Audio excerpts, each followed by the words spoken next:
عزیز دوستو، بزرگوں اور بھائیوں، اللہ تعالیٰ نے قرآن مجید فرقان حمید میں ارشاد فرمایا ہے کہ یؤتی الحکمت من یشاء، اللہ جسے چاہتا ہے حکمت عطا کرتا ہے، اور فرمایا ومن یؤت الحکمت فقد اوتی خیرا کثیرا، جسے حکمت دی گئی اسے بہت بڑی دانائی دی گئی، اسے بہت بڑی خیر ملی جسے حکمت نصیب ہو گئی، بہت بڑی اللہ نے اسے خیر عطا کر دی۔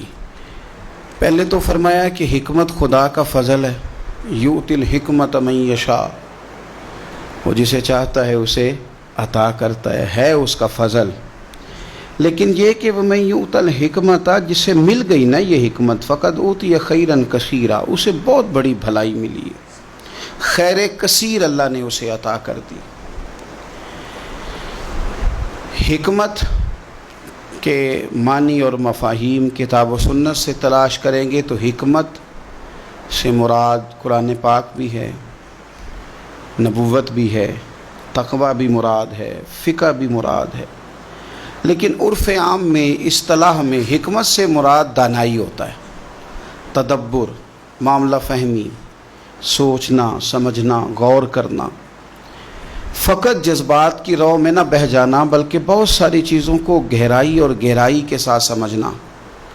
ہمارے ہاں طریقتوں میں جب سے تلخی آئی ہے تو جذبات میں ہیجان بڑھتا جا رہا ہے، لوگوں کے پاس شاید سارا کچھ موجود ہے پر دانائی نہیں، حکمت نہیں، الا ماشاءاللہ۔ امت مسلمہ عام آدمی سے لے کر وقت کے حکمرانوں تک وہ تدبر، دانائی، غور و فکر، معاملہ فہمی، اس شعور سے ہم کمزور ہوتے جا رہے ہیں۔ ہمارے خاندانوں کے بڑے، قبیلوں کے بڑے، برادریوں کے بڑے، اداروں کے، تنظیمات کے بڑے، وہ اگر خاص دانائی کے ساتھ، حکمت کے ساتھ، تدبر کے ساتھ معاملات کو لے کے چلیں تو بہت ساری آزمائشوں سے بچا جا سکے، شاید بہت سارے کام مزید احسن انداز میں آگے بڑھائے جا سکیں۔ ہمارا جذباتی ہونا، ہمارا ہر کام کو جوش میں لینا اور ہوش سے بالکل کام نہ لینا، یہ چیزوں کو بگاڑ دیتا ہے، سنوارتا نہیں۔ آپ غور کریں اپنے دائیں بائیں کے ماحول کے اندر تو ہماری معاملہ فہمی آہستہ آہستہ کمزور ہو گئی ہے۔ اگر ہمیں کوئی جذباتی کرنے کی کوشش کرتا ہے تو ہم تو پہلے سے بڑے جذباتی ہیں، بالکل تیار بیٹھے۔ خاتون نے تھوڑا سا رو دیا ہے، بات رو کے بتائیے، ہو گئے ہم جذباتی۔ ہم نے یہ سمجھا نہیں کہ جو یہ بات کر رہی ہے اس کو تول تو لوں، کوئی ضروری ہے کہ وہ ساری بات ٹھیک ہی ہو۔ اس پر اگر مکمل تدبر کیا جاتا، اس کو اچھے طریقے سے پرکھا جاتا، پھر اس کے بعد اس کو بھی حوصلے کا کہا جاتا، خود بھی ذرا حکمت اور دانائی سے کام لیا جاتا، تو شاید ہم بہت ساری بزرگوں کی بے ادبیوں سے بچ جاتے، شاید گھر کو توڑنے سے بچا لیتے۔ پھر ایک شخص ہمیں آ کے بتا رہا ہوتا ہے کہ فلاں آدمی تیرے بارے میں بڑی سخت بات کر رہا تھا، سخت زبان استعمال کر رہا تھا، اس نے تجھے بہت ہی برا بھلا کہا، کوئی جملہ خیر کا تیرے بارے میں اس نے کہا ہی نہیں، اور وہ لفظ جو میں کہہ نہیں سکتا وہ اس نے بتا دیے۔ تو پہلے تو آپ آنے والے سے یہ سوال کریں، اس سے یہ پوچھیں کہ تو اگر میرا خیر خواہ تھا تو اتنی دیر سنتا کیوں رہا؟ اور سامنے والا بات کہتا ہی اس کے ساتھ ہے جس کا اسے پتہ ہوتا ہے کہ اس نے تھوڑی سن لینی ہے، اسی کو تو اتنا خیر خواہ تھا تو اتنی لمبی سن کے آیا، اور پھر اگر تجھے اتنا ہی پیار تھا کہ تو رہ ہی نہیں سکا اور فٹافٹ آ گیا بتانے کے لیے، تو نے اسے سزا کیا دی، جواب کیا دیا؟ اتنی توہین اس نے اگر کر دی تھی بقول تیرے تو چپ کر کے سنتا رہا، ایک جملہ بھی تیری زبان سے نہیں نکل سکا، تو کہہ ہی نہیں سکا، اس کا مطلب ہے کہ تو غیبت پسند ہے، اس کا مطلب ہے کہ تو کہیں نہ کہیں شامل ہے اس بات میں۔ تو معاملات، پھر میں ایک چھوٹی سی گزارش میں نے بزرگوں سے کرنی ہے، نوجوانوں سے تو ہیں ہی ساری باتیں، بزرگوں سے بھی۔ ہمارے بزرگ جذباتی نہ ہوں تو کمزور ضرور پڑ جاتے ہیں، بڑی جلدی ریٹائرمنٹ لے لیتے ہیں، حالانکہ بچوں کو ہمیشہ چھاؤں کی ضرورت رہتی ہے۔ وہ جتنا بھی روئے نا اس کی خواہش ہوتی ہے چپ مجھے میری اماں ہی کرائے، چاہے اس کی اپنی عمر 60 سال کیوں نہ ہو گئی ہو، اس کا دل کرتا ہے کہ میں جب ڈگمگانے لگوں تو فوراً میرا والد آ کے کہے کہ تو فکر نہ کر میں مسئلے کو دیکھ لوں گا، اس کی خواہش ہوتی ہے۔ بزرگ کیا کرتے ہیں، وہ کمزور ہو جاتے ہیں، بڑی جلدی ریٹائر ہو جاتے ہیں، وہ کہتے ہیں یہ تیرا کام ہے، تو جان اور تیرا کام جانے۔ تو آپ اتنی جلدی ریٹائرمنٹ لے لیں گے تو بیچارہ تو الجھ جائے گا، بڑی ساری آزمائشوں میں آ جائے گا۔ آپ اگر اپنی شعوری عمر کو بڑا کریں، شعوری، ہمارے ہاں نا ہماری ویسے عمر بڑی ہوتی ہے، شعوری عمر نہیں بڑی ہوتی۔ اللہ تعالیٰ سب کے بچوں کو صحت عطا فرمائے، لیکن جو بچے اب نارمل ہوتے ہیں نا ان کے بارے میں ڈاکٹر یہ کہتے ہیں کہ یہ خود 14 سال کا ہے، اس کا دماغ 1.5 سال کا ہے، یعنی اس کی جسمانی عمر بڑھ گئی ہے، ذہنی عمر ابھی چھوٹی ہے۔ ہمارے یہاں بہت سارے لوگ ایسے ہیں جو شعوری طور پر بڑے بچے ہیں، ایسے ضدیں کرتے ہیں کہ جیسے چھوٹا سا بچہ ضد کر رہا ہے، شعوری طور پر کمزور ہیں، ابھی بھی وہ حرکتیں کرتے ہیں جو بڑے چھوٹے جوانوں کو کرنی چاہیے، جو نو عمر نو خیز لوگوں کو کرنی چاہیے وہ والے کام کرتے ہیں، الا ماشاء اللہ۔ تو حکمت کے ساتھ، تدبر کے ساتھ، دانائی کے ساتھ اپنی زندگی کے معاملات کو لیں، آپ جذباتی نہ بنیں، آپ تھوڑا وقت گزاریں۔ آپ کوئی بھی معاملہ ہے، قرآن پاک نے نا بار بار کہا کہ رب کی ہستی پر بھی غور کرو، وقوع قیامت پر بھی غور کرو، قرآن اللہ کی کتاب ہے، پر شرط یہ ہے کہ تم غور کرو، شرط یہ ہے کہ تم غور کرو۔ رشتے بھی نبھائے جا سکتے ہیں پر کاش کہ ہم غور کریں، تدبر نہیں، غور و غوض نہیں، معاملہ فہمی نہیں، شعوری بات۔ ایک ہوتی ہے بحث کی گفتگو، بحث کی گفتگو آپ سارا دن کریں کوئی نتیجہ نہیں، آپ بیٹھ کے آپس میں مناظرہ 2-3 دن کریں کوئی رزلٹ نہیں، لیکن حکمت کا ایک جملہ سوچ کے زاویے بدل دیتا ہے، دانائی کی ایک بات آپ کی طبیعت کے دھارے بدل کے رکھ دیتی، حکمت کا ایک فکرہ انسان کی بھٹکی ہوئی سوچوں کو حق کا رستہ دکھا دیتا ہے۔ اسی لیے تو میرے رب کا قرآن سارا حکمتوں سے بھرا ہوا ہے۔ رسول پاک صلی اللہ تعالی علیہ وسلم کے بارے میں میرا رب فرماتا ہے یعلمکم الکتاب والحکمہ، میرے رسول تمہیں کتاب بھی سکھائیں گے اور حکمت بھی سکھائیں گے، کتاب بھی سکھائیں گے، دانائی سے بھی تمہارے دل بھرپور کر دیں گے۔ حکمت لے، ہمیں نہ حدیثیں ہر جمعے میں سنائی جاتی ہیں، ہر مسجد میں سنائی جاتی ہیں، آپ نے ناراض نہیں ہونا، میرا شکوہ ہے کہ لوگ حدیث پر کان اس طرح کھڑے نہیں کرتے جس طرح اور کئی باتوں پر کھڑے کرتے ہیں۔ آپ اگر سمجھ لیں کہ یہ جو حدیث آپ کو سنائی جا رہی ہے تو کائنات میں سب سے بڑے حکیم کی بات سنائی جا رہی ہے، اس دھرتی پہ آنے والے سب سے بڑے مدبر کی بات سنائی جا رہی، حکمت کے ساتھ اپنا وقت گزاریں۔ اللہ کے پیارے رسول صلی اللہ علیہ وسلم نے نا ہمیں ایک بات سمجھائی ہے، سنن ترمذی میں حدیث ہے، اور کمال دیکھیے، نبی پاک صلی اللہ تعالی علیہ وسلم نے فرمایا یہ جو حکمت بھری بات ہے نا یہ مومن کی گم شدہ میراث ہے، وہ جہاں بھی ملے نا مومن کا زیادہ حق ہے کہ اسے حاصل کرے۔ حکمت کی بات اس کا وارث ہے ہی مومن، دنیا میں جہاں بھی کسی کو حکمت ملی نا کسی نبی کا صدقہ ہی ملی ہے، وحی کے ذریعے ملی ہے۔ غیروں کے پاس جو آسمانی وحی کو نہیں مانتے ان کے پاس حکمت ہوتی نہیں، یہ مومن کا ہی ورثہ ہے، اسے چاہیے جلدی سے حاصل کرے، ورثہ اسی کا ہے۔ وہ اگر کوئی غیر بھی بات کر رہا ہوگا نا تو فیضان کسی مومن کا ہی ہوگا، وہ کسی مومن کا فیضان ہے۔ حضور فرما رہے ہیں یہ حکمت اور دانائی کی بات، تدبر کی بات مومن کی گمشدہ میراث ہے، جلدی سے حاصل کرو، جلدی سے اس کے قریب جاؤ، جلدی سے اس کے حصول کی کوشش کرو۔ اور اس کے لیے کریں کیا؟ تو حضرت عبداللہ ابن مسعود رضی اللہ تعالیٰ عنہ فرمایا کرتے تھے بہترین مجلس وہ ہے جہاں حکمت کی بات ہوتی، وہاں ضرور جا، وہاں جا کے بیٹھ، وہاں سے تو حکمت حاصل کر، یہ تیری گمشدہ میراث ہے، اس کو لے۔ حضرت لقمان نے اپنے بیٹے سے کہا تھا بیٹے جایا کر جہاں حکمت کی محفلیں ہوں، جہاں سمجھدار لوگ بیٹھتے ہوں، معاملہ فہم، وہاں جا کے بات سیکھا کر۔ آپ یقین کریں کہ بزرگوں کی مجلس سے آپ کو نا کتابوں کا نچوڑ ملتا ہے، کتاب و سنت سے مفاہیم عکس کر کے وہ ہمیں دیتے ہیں، اور بہت ساری علم پر لکھی گئی تصانیف کا نچوڑ ایک جملے میں بیان کر دیتے ہیں۔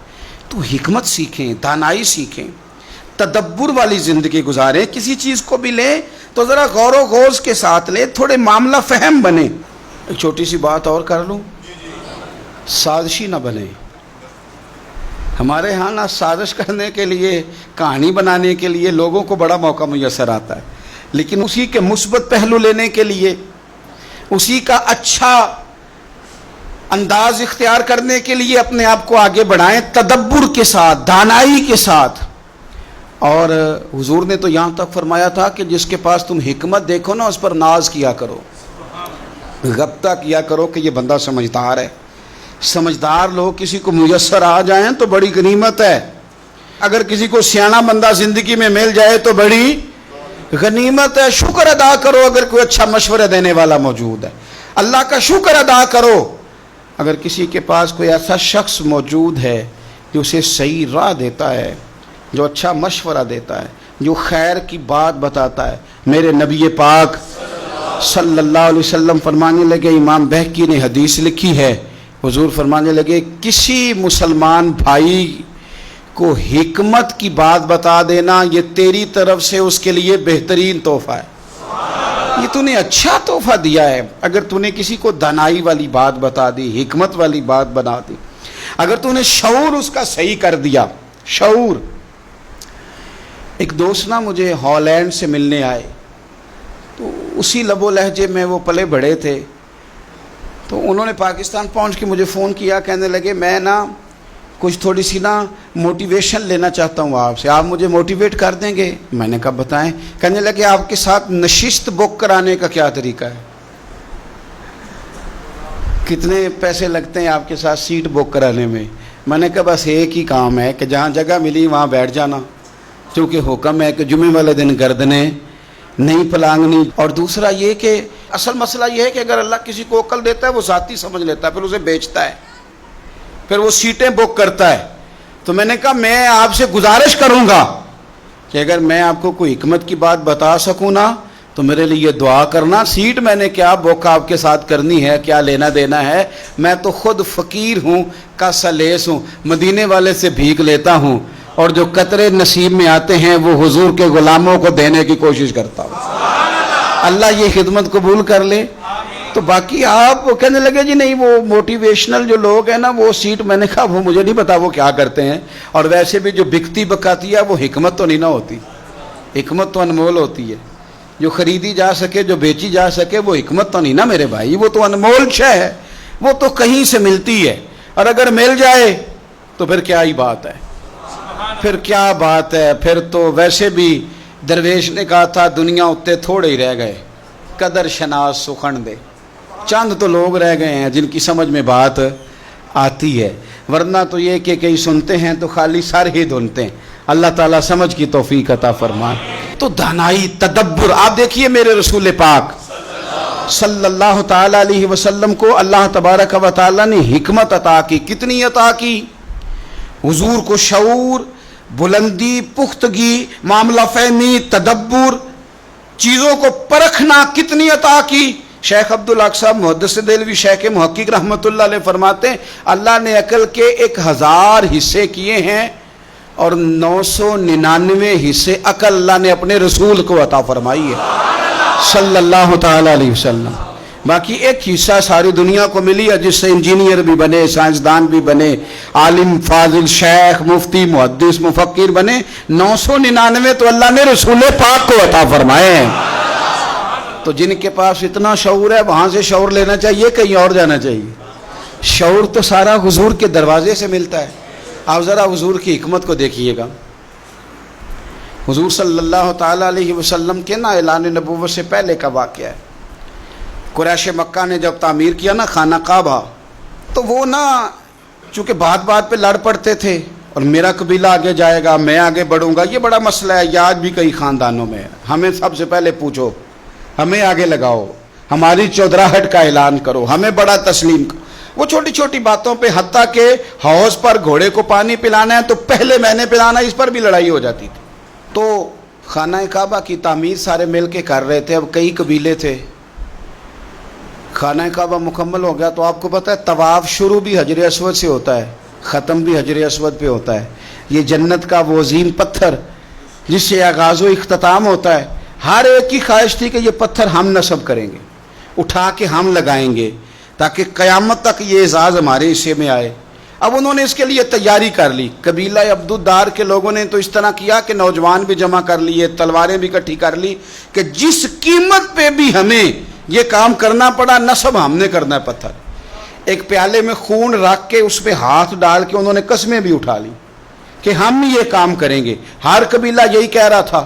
اور جب بات بڑی بڑھ گئی نا تو ابو امیہ بن مغیرہ ایک سیاںہ آدمی تھا، وہ کہنے لگا یار لڑو نا، ایک طریقہ ہوتا ہے نا کسی چیز کو بھی حل کرنے کا۔ اس نے کہا یار اس طرح کرو، ایک مسئلہ اس طرح کر کے نہ حل کر لیں، ایک بات میں نہ بتاؤں، آپس میں نہ لڑو، کل جو بندہ سب سے پہلے حدود حرم میں داخل ہو، وہ کوئی بھی ہو جو فیصلہ کریں قبول کر لو گے، کر لو گے، کر لو گے، کر لو گے، ہاں ہو گئی سب کی، قربان جائیں۔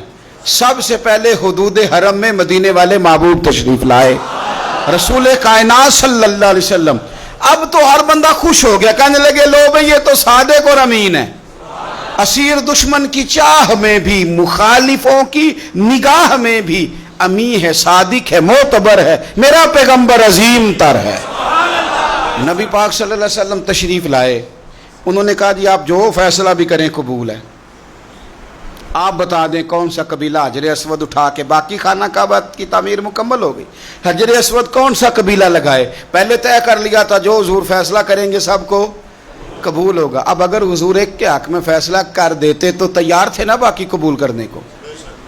اب وہ سارے قبیلے نظریں حضور پہ لگائیں، نتیجہ نکلنا ہے، یہ سمجھ لیں پاس فیل کا نہیں، فرسٹ سیکنڈ کا نتیجہ ہے۔ کس کو شہادت ملتی؟ ای شہادت بزور بازو نیز کس کو ملتی ہے؟ قربان جاؤں حضور کی حکمت پر، نبی پاک کے تدبر پر۔ اب ایک کو بھی اگر حضور کہتے تو لگا دے تو باقی وعدہ کر چکے تھے مانیں گے، پر یار پریشانی تو ہوتی ہے نا کہ ہم سیکنڈ آ گئے، تھرڈ آ گئے۔ اب یہ سب چاہ رہے تھے شہادت لینا، تو رسول پاک نے نا چادر بچھائی، حجر اسود اٹھا کے رکھا، فرمایا لڑو نا، سارے یہ ایک ایک کونے سے چادر پکڑ لو، قربان جائیں۔ سب نے اٹھا لیا اور اٹھا کے این اس جگہ لے آئے جہاں نصب کرنا تھا۔ حضور نے اپنے دست مبارک سے پکڑا، وہاں لگا دیا۔ اب کوئی سب سے پوچھتا نا کس نے لگایا ہے تو سب یہی سمجھتے تھے ہم نہیں لگایا ہے، اور آخری فیصلہ یہ تھا ہم سب نہیں لگایا ہے۔ یہ حکمت ہے رسول پاک کی۔ تیرے آگے ہیں یوں دبے لچے فصحاء عرب کے بڑے بڑے، کوئی جان منہ میں زبان نہیں بلکہ جسم میں جان نہیں۔ ہم پتہ کیا کرتے ہیں؟ ہم جذبات کا استحصال کرتے ہیں، کچھ لوگوں کے جذبات پہ قدم رکھ کے کچھ لوگوں کو خوش کرتے ہیں۔ یوں نہ کریں، چلیں سب کو تو بندہ خوش نہیں کر سکتا، پر استحصال نہ کریں، توہین نہ کریں، تضحیک نہ کریں، دل توڑے نہ۔ سب کے جوڑ نہیں سکتے تو چلو کسی کا توڑے نہ، سب کے ساتھ تو آپ نہیں چل سکتے، ہر بندے کو تو خوش نہیں کر سکتے، لیکن استحصال نہ ہو، کسی کی توہین نہ ہو، کسی کو یہ نہ محسوس ہو کہ مجھے اہمیت نہیں دی گئی، قربان جائیں۔ سعد بن عبادہ رضی اللہ تعالیٰ عنہ فتح مکہ والے دن نا ان کے ہاتھ میں جھنڈا تھا، علمبردار تھے، کوئی حکمت بن گئی، ان کو معزول کرنا تھا، کسی اور کو ان کی جگہ مقرر کرنا تھا۔ اب فتح مکہ ہے، سامنے قریش ہیں، ان کے سامنے کسی صحابی کو معزول کرنا ہے، فتح ہو رہی ہے، حضرت سعد بن عبادہ رضی اللہ تعالیٰ عنہ جلیل القدر صحابی ہیں، اب ان کی جگہ کسی کو مقرر کرنا ہے، بات بھی کوئی اتنی بڑی نہیں، بس حکمت کا تقاضا ہے کہ ان کو تبدیل کر کے کسی اور کو لگایا جائے۔ یہ شان ہے میرے رسول پاک کی، یہ دانائی، یہ حکمت، یہ تدبر، یہ سمجھ، ساری کائنات کی عقلیں قربان۔ اقبال کہنے لگے عقل قربان کن بپیش مصطفیٰ، کہنے لگے میں نے اپنی عقل حضور کے قدموں پہ قربان کر دی ہے۔ کیا انداز ہے، کیا تدبر ہے، کیا سوچ ہے۔ حضرت سعد بن عبادہ کو معزول کر کے کسی اور کو لگانا تھا، جھنڈا کسی اور کو دینا تھا، سپہ سالار کسی اور کو بنانا تھا۔ پتہ ہے حضور نے کیا کیا؟ نبی پاک نے حضرت سعد بن عبادہ سے کہا تیری جگہ نا جھنڈا تیرے بیٹے کے ہاتھ میں دینا ہے. آپ یقین کریں کہ اپنی جگہ پہ بندہ بیٹے کو بیٹھا دیکھے نا, کوئی اور بیٹھ جائے تو شاید دل ٹوٹ جائے, پر اپنی جگہ پتر بیٹھ جائے تو آنکھوں میں آنسو آ جاتے ہیں کہ لو میری کوئی سیٹ سنبھالنے والا آ گیا, اب خیر صلاح ہے, اب کچھ نہیں ہوتا, اب جو ہے کام چلے گا. حضرت سعد بن عبادہ کو ہٹانا حکمت تھی, لیکن کریم نے ان کے بیٹے کو ہی لگا دیا. کوئی بندہ لب کشائی کر ہی نہ سکا, لوگ دانت دبا کے رہ گئے, یہ کمال. بس پھر کہنا پڑتا ہے زندگیاں ختم ہوئی اور قلم ٹوٹ گئے, پر آقا تیرے اوصاف کا ایک باب بھی پورا نہ ہوا. یہ انداز کریمانہ حضور کا. اپنی زندگی میں نا تھوڑا تدبر سیکھیں, تدبر. آپ نے ناراض نہیں ہونا. کہہ دوں ایک چھوٹی سی بات, مجھے کئی دفعہ نا اس نوجوان کو ڈانٹنے کو دل کرتا ہے جس سے نا اماں کی اور بیوی کی لڑائی بھی صحیح نہیں ہو رہی. میں کہتا ہوں یار تجھے اللہ نے شعور دیا ہے, تو نے تو دنیا کو فتح کرنا تھا اور تو یہیں الجھ کر رہ گیا ہے. وہ مہربانی کریں جی کوئی دعا کر دیں, کس کے لیے؟ بیوی سیانی ہو جائے, اماں سمجھ. تو میں کہتا ہوں نہ بھی سیانی ہو تو پھر بھی گزارا کریں. آپ کچھ بڑا کام کریں زندگی میں, آپ کچھ انقلاب قوم کے لیے, ملت کے لیے, مذہب کے لیے, نظریے کے لیے, یہیں الجھے رہنا ہے ساری زندگی.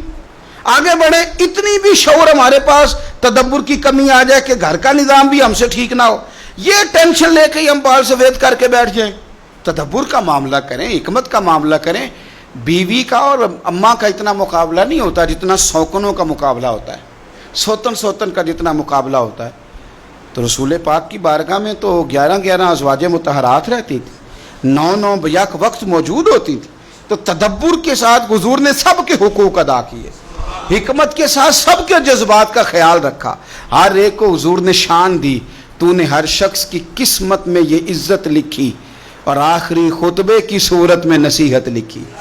حضور نے ہر ایک کو عظمتوں سے نوازا, شان عطا فرما. ہم کیا ہیں, الجھ گئے, چھوٹا سا مسئلہ حل ہی نہیں ہو رہا. تھوڑا تدبر دکھائیں, تھوڑی سوچ آپ بڑی کریں, تھوڑا حوصلہ.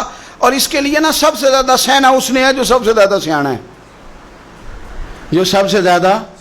ہاں یہ اگرچہ پنجابی کا جملہ ہے پر میں نے اس کو پورا نچوڑا ہے, اس کو میں نے نچوڑا ہے, اور یہ بالکل سچی بات ہے کہ عقل ہوئے تھے. ہاں جو سیانا ہے وہ بہرحال پریشان تو عقل ہوئے تھے. اگلی گل میں نہیں جے کرنی, وہ تو تمہیں پتہ ہے, لیکن عقل ہوئے تھے پھر تے سوچا چنگیاں نے, اتنی بری چیز. آپ یقین کریں جو سیانا ہے, جو سمجھدار ہے, وہ سب کی سنتا ہے.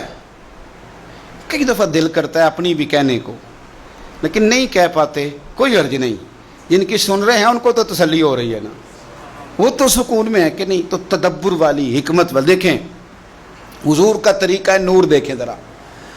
غزوہ حنین کے موقع پہ نا, حنین کے موقع پہ بہت سارا مال غنیمت آیا.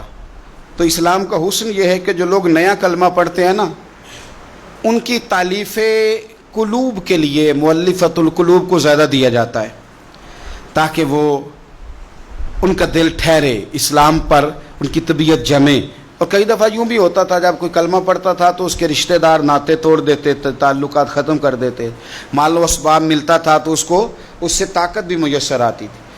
اس میں سے نا نیا کلمہ پڑھنے والوں میں سے زیادہ لوگ قریش میں سے تھے, مکہ کے رہنے والے تھے, حضور کے قریبی. ان کو جب زیادہ مال ملا نا تو مدینے میں سے کچھ نوجوانوں نے کہا کہ جہاد کی باری آتی ہے تو ہم اگلی صفوں میں ہوتے ہیں, اور مال بٹا ہے تو ان کو زیادہ ملا ہے. ایک نے یہاں تک کہہ دیا کہ ہماری تو تلواروں سے ابھی بھی خون ٹپک رہا ہے اور مال ان کو زیادہ مل گیا ہے. نبی پاک صلی اللہ تعالیٰ علیہ وسلم نے حضرت سعد بن عبادہ کو بلا کے فرمایا یہ بات ہوئی ہے یا رسول اللہ؟ ہوئی ہے. فرمایا بلاؤ نا سب کو حضور نے ایک جگہ پہ جمع فرمایا. ذرا انداز دیکھیے گا بات کا. کریم محبوب علیہ السلام فرمانے لگے کیا تم لوگ گمراہ نہیں تھے؟ اللہ نے میری وجہ سے تمہیں ہدایت نہیں دی؟ اہل مدینہ سے بات ہو رہی ہے. اور حضور علیہ السلام نے فرمایا کیا تم تنگ دست نہیں تھے؟ میری وجہ سے اللہ نے تمہیں وسعت نہیں دی؟ کیا تم آپس میں لڑا نہیں کرتے تھے؟ میری وجہ سے اللہ نے تمہیں محبت نہیں عطا کر دی؟ یہ حضور نے بات کی.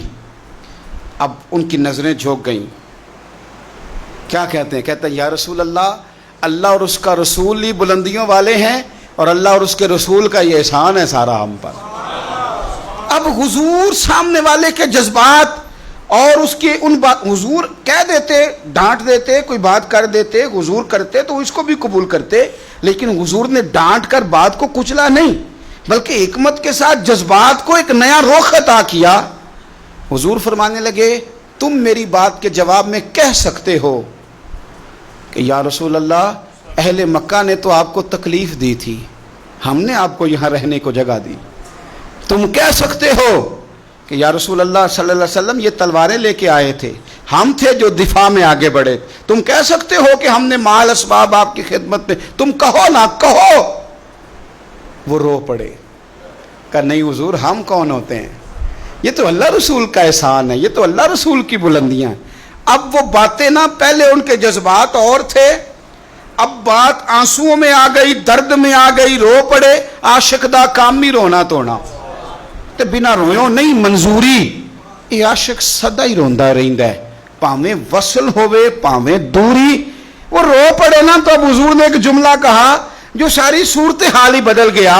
ایسی حکمت والی بات حضور نے فرمایا میرے بھولے بھالے غلاموں، تم یہ پسند نہیں کرتے کہ وہ اپنے گھروں میں جائیں گے تو بھیڑ اور بکریاں لے کے جائیں گے، اور تم جب مدینے جاؤ گے تو اللہ کے رسول کو ساتھ لے کے جاؤ گے.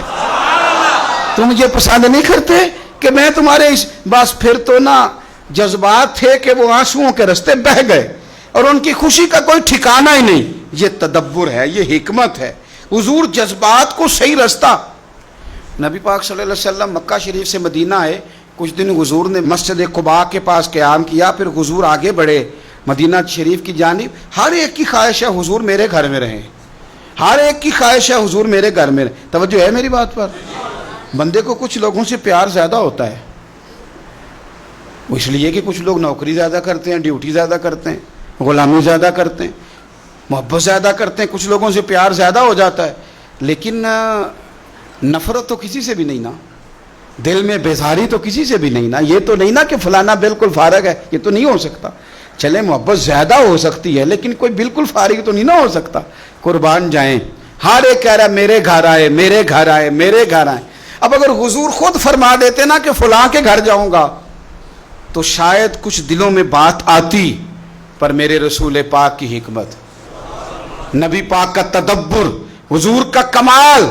فرمایا بھی تم میری اونٹنی کا رستہ چھوڑ دو، میں نے یہ کام ہی اللہ کے سپرد کر دیا ہے. میری اونٹنی معمور ہے، جہاں رب حکم دے گا چاہے گا وہاں بیٹھ جائے گی، جہاں رب چاہے گا، تاکہ کسی کے دل میں کوئی بات آئے نہ. یہ حکمت ہے، یہ دانائی ہے. حضور تشریف لے جا رہے ہیں، اونٹنی اس جگہ بیٹھ گئی جہاں آج مسجد نبوی ہے. گھر تھا سامنے حضرت ابو ایوب انصاری کا، اور اونٹنی بیٹھ گئی تو حضور صلی اللہ علیہ وسلم اترے نہیں. یعنی کوئی یہ نہ سمجھ لے کہ اچانک بیٹھ گئی. حضور نے لگام اونٹنی کے گلے پہ ڈال دی. اونٹنی ایک دفعہ پھر اٹھی، پھر گھومی، پھر دوبارہ اسی جگہ آ کے بیٹھ گئی. جب دوبارہ بیٹھ گئی سمجھ گئے سارے کہ یہ تو واقعی اللہ کی طرف سے مامور ہے. اسی جگہ کا انتخاب کیا گیا ہے. آپ اپنی زندگی میں تھوڑا تدبر تو پیدا کریں، تھوڑی دانائی تو لائیں، تھوڑا سا نا سوچ سمجھ کر چیزوں کو آپ کریں. کچھ لوگوں کو بات کرنے کی بڑی جلدی ہوتی ہے، بڑی جلدی، اور وہ ایسی بات بھی کر دیتے ہیں جو تکلیف کا باعث ہوتی ہے. تکلیف کا وہ بظاہر تو انہوں نے کہہ دیا بغیر سوچے سمجھے جملہ، لیکن کیا مطلب کچھ دن پہلے ایک دوست نے بڑے پیار سے بات کر دی. میں کوئی ایسی بات تو نہیں کرتا. وہ کہنے لگے جی ایک بات کرنی تھی. میں نے کہا جی کہیں. کہنے لگے یہ مولوی اور پیر امیر لوگوں کی طرف کیوں جاتے ہیں؟ میں نے کہا سبحان اللہ، اب کیا جواب ہے اس کا؟ میں انہوں نے کہا میں کہہ رہا تھا حل ہے یہ کہ تم ہی امیر ہو جاؤ. یہی حل ہے نا جی اس کا. یہ کیا مطلب بات؟ کوئی امیر غریب کا مسئلہ نہیں ہوتا. میں سب کی بات نہیں کرتا، لیکن یار آپ فٹافٹ بات نہ کر دیں، آپ چیزوں کو سوچیں. میں کئی دفعہ 200 میل کا سفر کر کے گھر آ جاتا ہوں اور پٹرول اپنی جیب سے ڈلواتا ہوں. میں مسجد میں بیٹھا ہوں، دیانتداری سے کہہ رہا ہوں. ایسے بھی سنگی ہیں یہ بڑے بڑے معاملات ہیں، بڑی بڑی آزمائشیں. ایک دفعہ پنڈی سے واپس آ رہا تھا. کچھ لوگ پیار کرتے ہیں نا، میرا موبائل خراب کم ہی ہوتا ہے، کوئی تحفے میں لے جاتا ہے اکثر نکال کے. اب بھی خراب ہو گیا. رات میں نے ایک بچے سے کہا میں کیا ایت کی کوئی سستا جا لمنا ہے. وہ کہتے جی کیوں؟ میں کہ نکل ہی جانا ہے. کہتا کسی کو دینا جاتا پھر کچھ اجدا دیو لے کے. یہ ہوتا ہے. اچھا اب یہ کہ پنڈی سے لوٹ رہے تھے، رستے میں کسی نے محفل میں کسی نے جیب شیب بھی سارا کچھ صاف کر لیا. پیٹرول پمپ پہ گئے تو میرا خیال تھا ڈرائیور کے پاس پیسے ہوں گے. وہ میں نے اسے کہا پیٹرول، تو کہنے لگا پیر صاحب میرے کو تو کوئی شے بھی نہیں. تو کسی دوست کو بلایا، اس نے 2000 روپیہ دیا، پیٹرول ڈلوایا. یہ غریبی کے لیے نہیں سنا رہا، اللہ کا بڑا فضل ہے، بڑی رحمتیں. صرف آپ کو یہ بات سمجھا رہا ہوں کہ کوئی جملہ جب ہم بولتے ہیں، کوئی بات جب ہم کرتے ہیں، تو تھوڑا اس میں اگر تدبر ہو، اس میں تھوڑی سی حکمت ہو، اس میں تھوڑی سی دانائی ہو، اس میں کچھ ایسا معاملہ ہو، تو پھر چیزیں اور ہوتی ہیں. میں نے اس سنگی سے، اور بھی کئی دوست اس طرح کے ملتے ہیں، میں نے اسے کہا کہ اگر ہم امیروں کے گاہک ہوتے نا تو تم اس مسجد میں بیٹھے ہوتے جس کے چاروں کونوں میں ایسی لگے ہوتے، بڑی وسیع و عریض ہوتی، بڑا کچھ تمہیں نظر آتا. یہ حال دیکھ کے ہمارا دیکھ لو کہ ہم امیروں کی طرف کتنا جاتے آتے ہیں، ہماری کیا پوزیشن ہے، کس طرح کا ماحول ہے. تو جلدی نہ کریں. یہ میں نے اپنے معاملے کو کلیئر کرنے کے لیے بات نہیں کی. ہمیں تو اور بھی کچھ کہہ دیں کوئی حرج نہیں، پھر کیا ہے، یہ کر یار دے نام دا ملے مینا. لیکن میں روٹین کی بات کر رہا ہوں. اس طرح کی بات ہم ابا جی سے بھی کر دیتے ہیں کہ مینوں پتہ ہے بڑا پتر کماؤ ہوئے تاں تہاڈا دھیان ادھر ہے، تو ابے بیچارے کا دل ٹوٹ جاتا ہے، وہ پریشان ہو جاتا ہے. تو اس طرح کی بات ہم اکثر جگہوں پہ کر دیتے ہیں. یہ بات ٹھیک، آپ تدبر کے ساتھ، حکمت کے ساتھ، دانائی کے ساتھ. میں یہاں سے سفر کر کے وہ دور گیا 2.5-3 گھنٹے، علاقے کا نام نہیں لیتا، لوگ پہچان، جلسے کا ٹائم لیا ہوا تھا ان لوگوں نے. ہم ان کے علاقے میں پہنچ گئے، جا کے ٹیلی فون کیا کہ جناب آج آپ کا جلسہ. کہنے لگے اوہو وہ تو کینسل ہو گیا ہے، اجازت ہی نہیں ملی، آپ کو بتا ہی نہیں سکے. وہ کہا تھا، فون کیا تھا، پتہ. اب تدبر کی بات ہے نا، ہمارے بچے پریشان ہو گئے نا، سانو پریشان کیتا ہے. میں نے ان سے کہا کہ پتر یہاں حکمت بھی ہے ایک، اگر ہمیں کو مجبوری بن جاتی تو. اتنی جلدی نہ آوازار ہوں چیزوں سے کہ کوئی نہ دسیا ہی نہیں، انہوں نے پتہ ہی نہیں، بلاوا نہ فون، سناوا نہ چار. اتنی جلدی کرنے کی کیا ضرورت. آپ تھوڑی حکمت کے ساتھ زندگی. یہ مثالیں اس لیے دے رہا ہوں کہ جلد باز ہیں، جلدی کرتے ہیں، اس کا نقصان ہمیں خود ہوتا ہے. بھائی میرے ساتھ کئی دفعہ ایسے میں بیمار ہو گیا، کسی پروگرام پہ نہیں جا سکا، گھر میں کوئی ایسا ایشو ہو گیا، تو اگر کسی نے کسی وجہ سے کہہ دیا یاد نہیں رہا تو کیا ہو گیا ہے. آپ تحمل، بردباری اپنی زندگی میں لائیں. آپ یقین کریں ہنڈیا جب ابلتی ہے تو اس کے اپنے کندھے جل جاتے ہیں سارے، اور اگر اعتدال میں رہے تو اس کا اپنا وجود جلنے سے بچ جاتا ہے. نہ اتنا ابلیں کہ اپنا ہی جسم جل جائے. تدبر کے ساتھ جئیں گے. ہم تو ماننے والے اس دین کے ہیں جو دین حکمت والا ہے. یؤتی الحکمت من یشاء، اللہ جسے چاہتا ہے حکمت عطا کرتا ہے. ومن یؤت الحکمت فقد اوتی خیرا کثیرا، اور جسے حکمت دی گئی اسے بڑی ہی خیر دی گئی. اللہ تعالی ہمیں حضور کی غلامی میں حکمت عطا فرمائے. آخر دعوانا الحمد